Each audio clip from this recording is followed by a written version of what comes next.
another challenge that we come across also is that our study throughout university doesn't really provide us with much exposure or information or skills specific to private practice. And in the last 12 months, there's been quite a bit of research that's come out to say that over 50% of new graduate dietitians are entering the private practice space.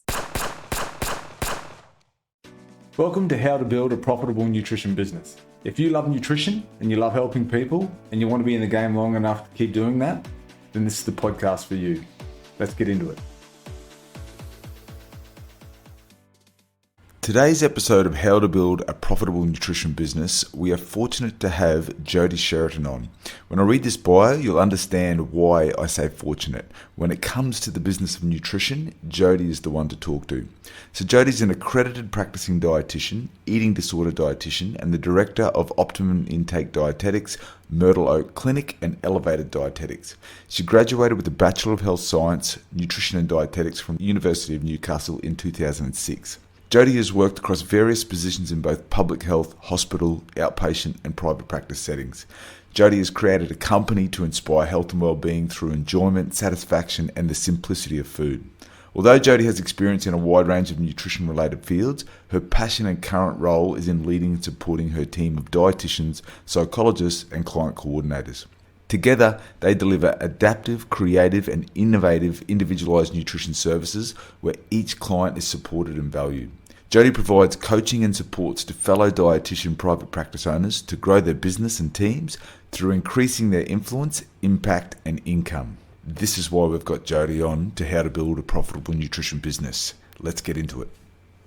Welcome back to How to Build a Profitable Nutrition Business. Today, I am really fortunate to have Jodie Sheraton on board, and Jodie has a wealth of knowledge in the private practice space. There's probably not too many dietitians more qualified to talk in this space than Jodie, and so it's a real pleasure to have you on. How are you, Jodie? Hi, Chris. I'm really good. Thank you so much for inviting me to come on this podcast. I'm excited about the conversation we're going to have today. Yeah, I think it's an area we've just been speaking before we started recording, and it's an area that we're both pretty passionate about. And so I think there's going to be a lot in this topic.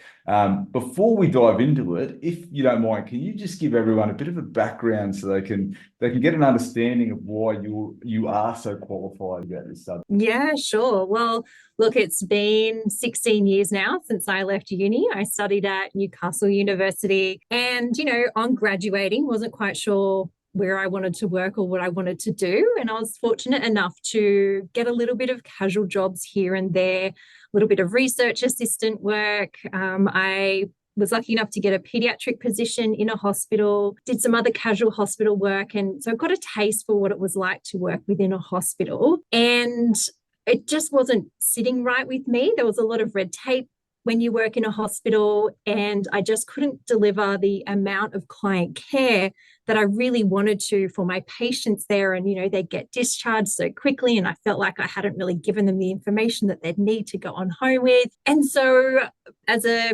side hustle, I suppose you'd call it, I thought, you know what, I'm just going to start my own private practice. I had no idea what it would look like, what it would involve. I had no business training behind me at all, but I was like, you know what, I'm young, I'm living at home, I don't really have anything to lose if I just give this a go.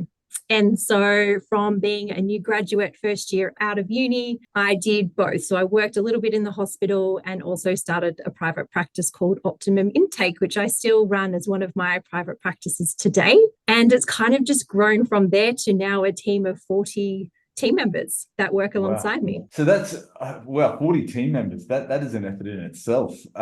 So like a lot of dietitians, and I mean, we were the same. I was the same. When you're at uni, there's this kind of, it's very hospital centric, the training, and so I agree. I actually do not like working in the hospital. I've worked in the hospital system. I've had great teams and workmates, and so it wasn't the environment. It was the actual work. There was just no continuity. There wasn't enough follow up, and how did that client get on? And I really missed that disconnect. And that was interesting. You talked about that because that's what I love about private practice. You really get to see the outcomes more often than not. Yes. And when we interview for people interested in coming to work with us, one of the main things that they bring up as to why they might like to work in private practice is that they're wanting to build that longer term relationship with a client, that they're wanting to be able to support them at home in their lifestyle and carry them through the journey of achieving their health goals. So I think being really person-centered and being able to offer ongoing support is something that we love as private practice dietitians. So for anyone listening to this that's going to be applying for a job for Jodie, just giving away an answer there for you. That's it. So Optimum Intake has now been around for 16 years. You've won a ton of awards for Optimum Intake, and then you've got another practice called Myrtle Oak. Can you tell me a bit about that? Yeah, sure. So yes, as I said, Optimum Intake is our first clinic I opened. And whilst I was doing that part-time, I was working in the hospital sector part-time as well, and ended up falling into a 2-day-a-week position in the local outpatient clinic, focusing on eating disorder treatment. So I became an eating disorder dietitian through my employment at the hospital setting. And then I was also feeling like there was not enough resources in our local community for people to access eating disorder treatment. There was a lot of selection criteria that people weren't meeting in order to get the help that they needed. And so I thought, well, I already have one private practice. What if I just opened up my own eating disorder clinic in our local community? And so I had some psychologists and a care coordinator come and work with me, and we just started from scratch with this eating disorder clinic. And now we have it across 2 different locations within our local communities here. It really helped fill a gap for what we were seeing with access to services. Yeah, great. I love that. Like, you're not setting up the business to try and get make a lot of money. You're doing it because there's a need there.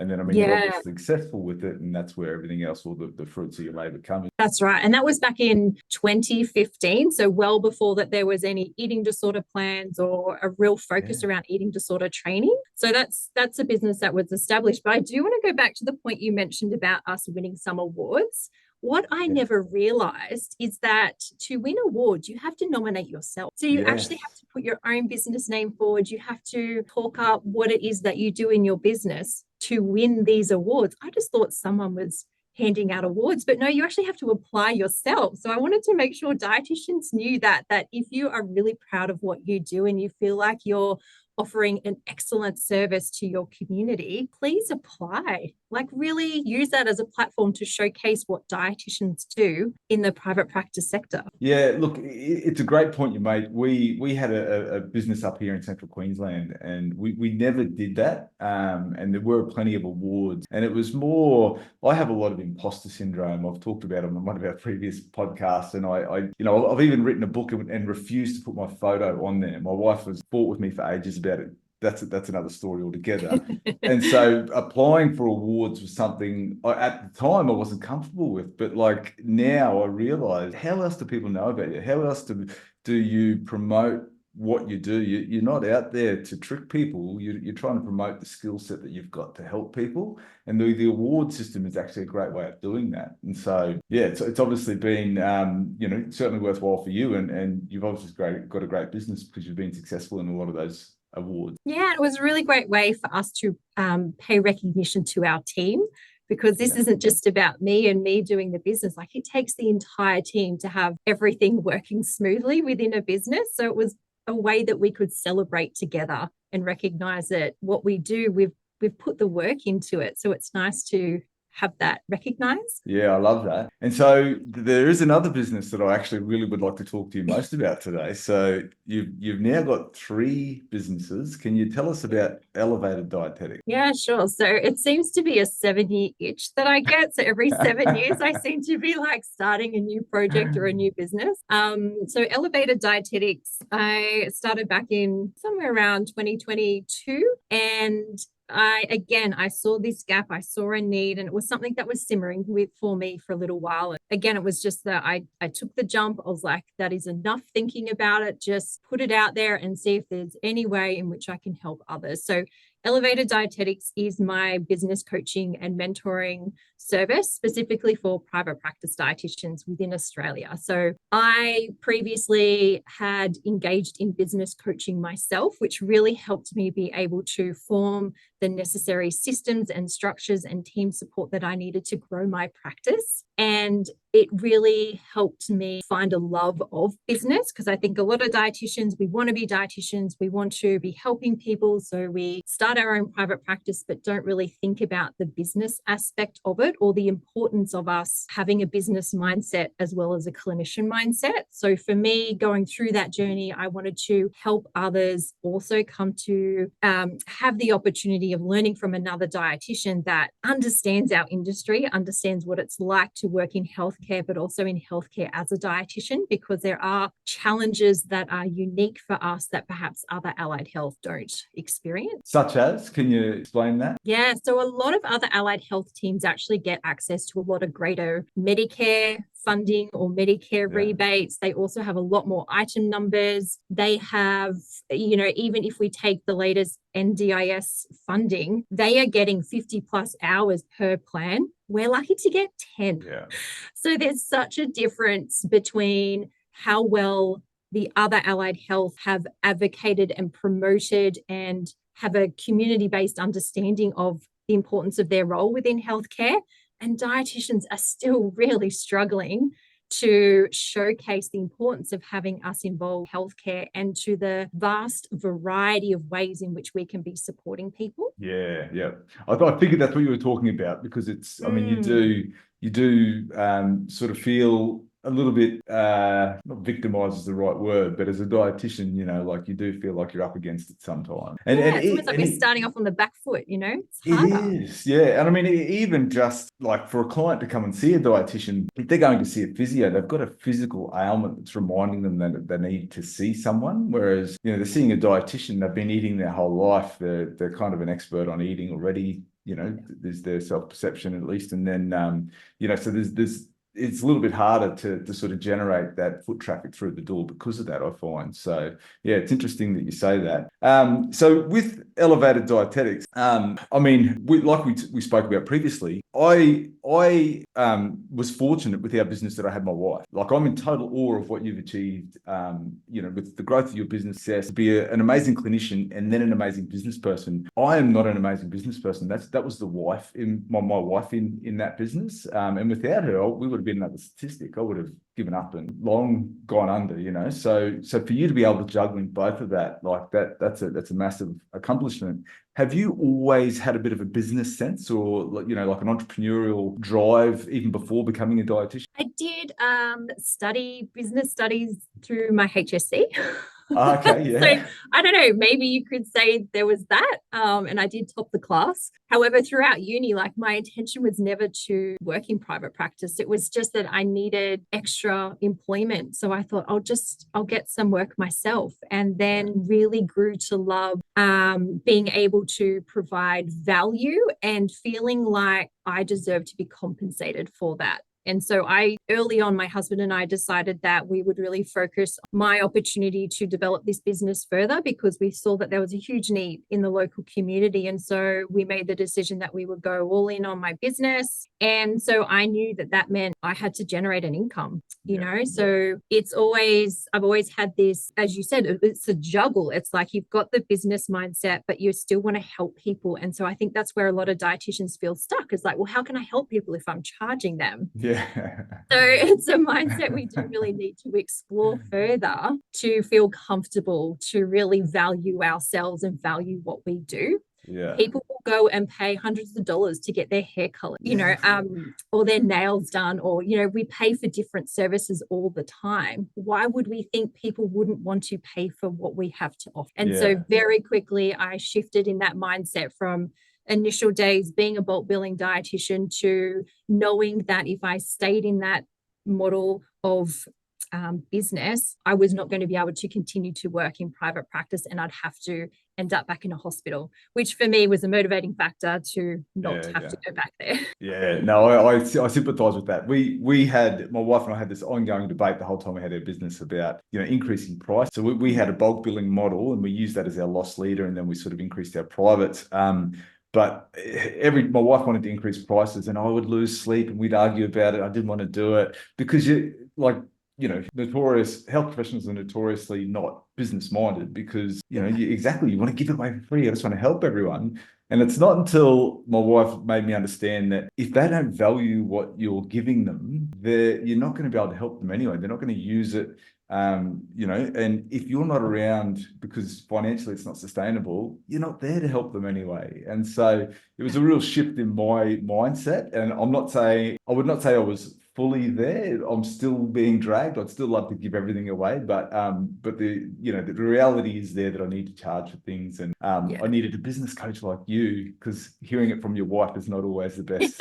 I can only imagine the discussions you've had together. Oh yes. She did win most arguments, but which is why we sort of survived for as long as we did. But so I think another challenge that we come across also is that our study throughout university doesn't really provide us with much exposure or information or skills specific to private practice. And in the last 12 months, there's been quite a bit of research that's come out to say that over 50% of new graduate dietitians are entering the private practice space. And it is such a difference from working in a hospital setting with our clinical skills, how we are with what we call patients there, and the support system we have around us in a hospital, to working on your own as a private practice dietitian, where you are delivering a experience for the client and having to ask for payment in return.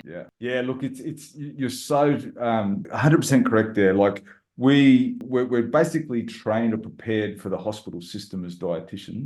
There is a little bit of private practice that was in our degree, and I'm not sure how much there is there now, but it certainly was inadequate. And there is that real risk. I see that and this is thinking from my own experience. There I was used to the government system, working in hospitals, or the government, the government community setting even, where you had all the time in the world. Your bank balance wasn't dependent on that person coming back. You just wanted to help them as much as you can. If they come back, or great, I want you to. But and then set up in private practice, and it had to be a really quick shift. And so I went from initially doing hour appointments when I was in private practice because that was what I was doing in the hospital system, to it's half an hour. And I had to be as effective and concise and give value in that half hour. Now, sometimes I went over that half hour for sure, because some clients needed it.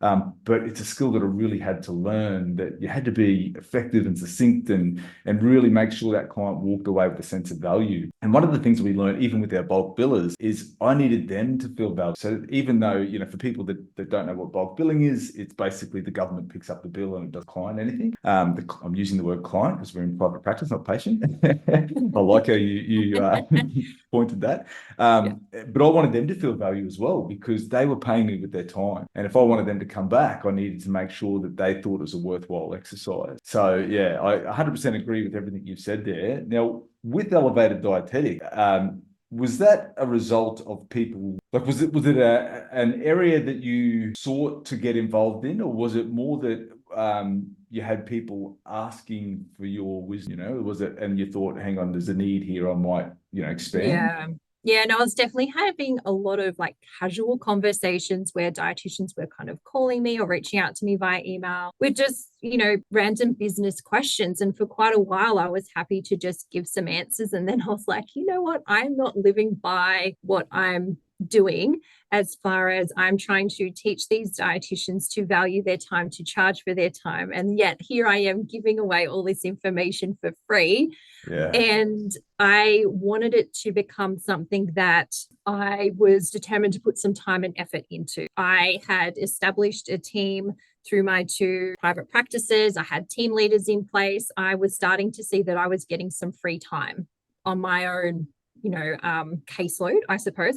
I have now not seen clients for 2 years. And so have a team and everyone's sort of in place and it's working really well, which then afforded me to have what I call Elevated Dietetics, my passion project. So for me, I'm doing this in a way that I feel like I can give back to our profession. I'm able to support more dietitians and run group sessions or individual sessions and really be there like we are for our clients throughout the journey. So rather than it only being like one-off conversations here or there and giving them just their next task to get over the hurdle that they're challenged by, this allows me to work with them for 6 months or so and actually get some real change happening. And they often say, oh, my business has just transformed from working with you. So we've had dietitians that have hired their first team member.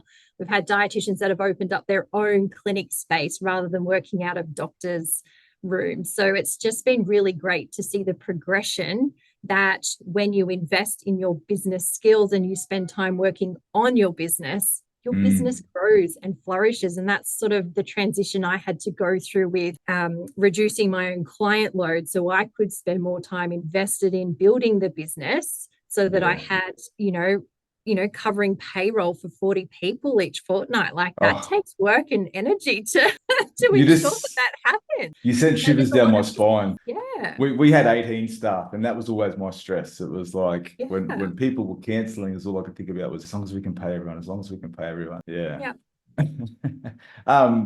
So how do you feel? This is just a side question. How do you feel after starting your business in 2006 or 2007 to seeing clients for so long to a couple of years ago stepping out of that space? And I asked you that because we sold our business and I now work on Mealzee full time. And just this year, I've actually got back into, I haven't been consulting as such, but I have gotten back into just helping clients as a bit of a side project, more so to sort of test drive Mealzee. And I've had people reaching out and I'm loving getting back into that I guess client interaction, but I love that it's not the only thing I have to do. My passion is actually working on Mealzee and building out a solution that can help people. But for a bit of a time, I felt a lot of relief not seeing clients, but then there was a bit of a void there. How are you feeling about that space? I mean, it was definitely a process. It didn't just happen overnight from going, probably I was doing 4 days a week of seeing clients and 1 day a week of catching up on business admin and, team meetings and that sort of thing. So I started off by just removing a day at a time. Perhaps every few months I'd be like, all right, I'm going to reduce another day. And then the last probably 4 clients that were really long-term clients, it was so hard for me to, hand them over to another team member, but I just gave myself a date and a deadline and was like, right, I have to prepare these clients. Because again, I was working in the eating disorder space. They were long-term clients. I built such a rapport and, treatment relationship with them that I wanted to make sure that who I was handing them over to, they were going to be a good match. And so that date rolled around, I'd prepared them. And at the same time, I was building this real love of the business aspect and supporting our team. And it allowed me to have more time to build the systems that help to support the team further. The team were enjoying their work further and feeling more supported, which, goes into reducing burnout and overwhelm and everything else that us as healthcare providers can experience. That, it just allowed me to eventually finish up. So I still have conversations about clients, I think, because I'm still so close to the team. It's not as if I never hear about, clinical aspects. It's just I'm not the one having to deliver and sit there for the hour to deliver that information. That for me, it came down to where can I have the greatest impact? And so if I can be there for my team, I can grow my team to have a bigger impact in the community. And then I was like, what if I then stepped into supervising other private practice dietitians on their clinical skills? And then I felt that I was increasing my impact there. And then I made that shift into Elevated Dietetics to be like, I can impact and help healthcare and help dietetics as a whole sector if I'm supporting other dietitians to grow their businesses, which would allow them to grow teams, which would then have bigger impacts in their community. So for me, it came back to feeling like I was able to have a bigger impact by changing the way I was working as a dietitian into more of the business and management side, or business and leadership side. And such a much needed space, as we were talking about before, because they're coming out unprepared. It can really be a disservice to the profession, and if someone's going to see a dietitian for the first time, they've never seen a dietitian, and they go to see a new grad who's completely out of their depth. And I mean, even clinically, I think of the service I provided when I was a new grad, and it was terrible. No, I don't know whether I'm too harsh on myself, but it was just this, I'm going to give them everything I've learned, and they walk away confused. And that was still something I struggled with over the years, and so without having a proper mentor, we've got all these, potentially 50% of the workforce, the dietetic graduates are out there in the private practice space unprepared, both as a business and clinically. We as a profession are at risk. And so, the service you're providing is absolutely imperative that we sort of get that out there, or at least until unis come on board. And I don't think they've got the capacity, because of the curriculum is so full with what they teach already. So there's a real need, and there's not many business coaches, dietitian business coaches in Australia. There's 2 or 3, if I'm correct, whereas America's littered with them. Like, they're everywhere over in the States. And, obviously they're 10 times the workforce as well. But like when I come across you on LinkedIn a couple of years ago, I think it may have been, and I was like, oh, thank God someone's doing this. It's such a much needed area in Australia in particular. Yeah. And look, we, through Optimum Intake, we have hired new graduates, and we often take about 2 new graduates per year. And we have a whole training program that we put them through. They get paid to attend, to come to that through Optimum Intake, to feel like they are well equipped with the skills that are necessary for this environment of working within private practice. We do talk about the difference in how do you run an assessment when you don't have a whole hour to prepare beforehand, where you don't have a whole medical record of that patient sitting in front of you, and that you've got to, as you mentioned before, you can't just spend oodles of time talking to them. You've got a schedule that you have to stick to for the day. You have multiple people that you need to see for the day. You need to have that conversation of, how do I invite them to come back, knowing that they're going to pay a couple of $100s to come and see me again. It's the whole money side of it. It's our clinical skill as far as private practice. It's the customer experience as well. And that's sort of what led me to put together a bit of a framework. So I have kind of like a 3-circle framework with what I've put as the triangle in the middle, where they all overlap, as the success sweet spot. So the first circle is our clinical knowledge. We'll always be doing CPD. We're always going to be working on those dietetic skills.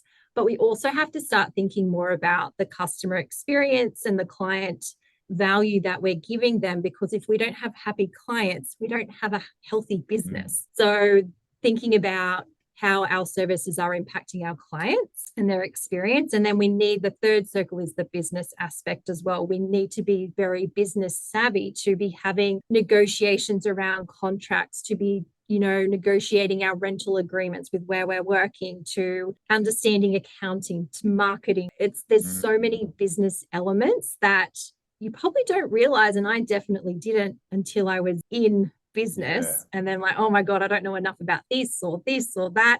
So there's a lot of time that goes into developing those skills, as well as your clinical dietitian skills. Yeah, and it's kind of, the more you learn, the more you realize you just don't know. But you need to be a generalist, don't you? Like, even for like social media. My wife is a social media marketer. She is one of my course creators, and like, the thing that she advocates to her clients is, a lot of people just want to, delegate to their VAs, but she goes, no one knows your business like you do. You've got to, so you can delegate tasks, but you've got to understand how it all works, because you're the one that can think and be the conduit for the stuff, the information you want to get out there. So as a business owner, you really do have to have that generalist knowledge across all of those key areas, don't you? That's it. Because at the end of the day, what works well is a result of you, and what doesn't work well is a result result of you as well. You are solely responsible for the success or the failure of your business. So you need to be across it all to have that basic foundational understanding. And then when you build your business to a point, yes, you can start to delegate out those roles, but you're still responsible for that person doing the role successfully. Yeah. Well, you've got an amazing program. I love that you're putting your new grads through. I would basically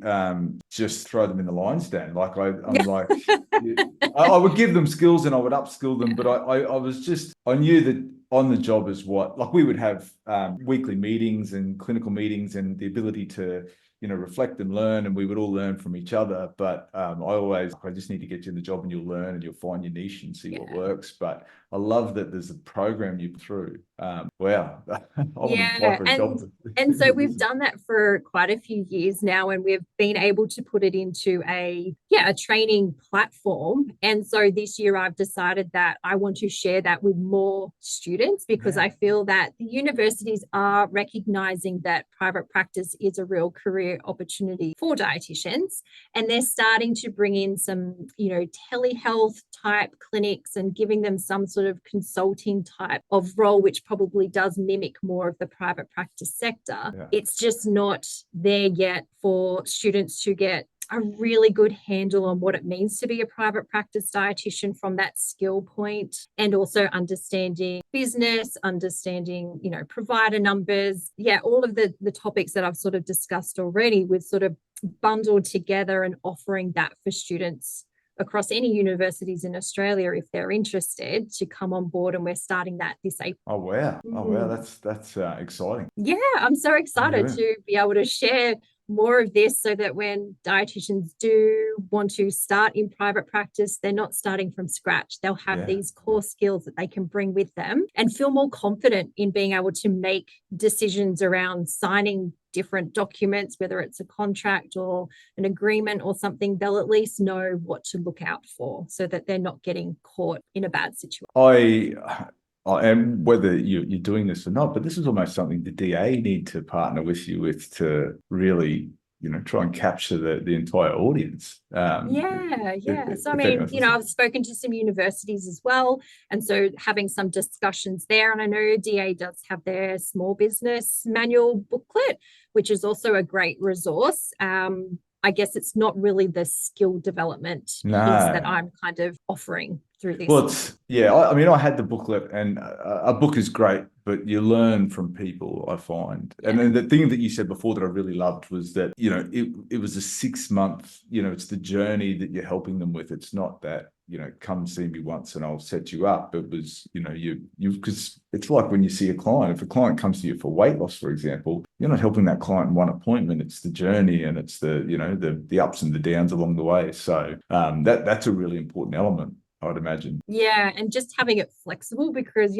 sort of if you're a third year or fourth year student, you've got placements. You still have that university degree that you've got to, tick a box for. But this course can be sort of done at your own pace throughout that time. So it's something that can really complement your experience, where you're going out into the community placements, you've got food service placements, you've got your clinical time at the hospital. And this is giving you a little bit of that background look, or behind the doors look, into what private practice can offer. Okay, well, you've been really valuable with your time, but I'm going to put you on the spot with one last question. Okay. It's not bad.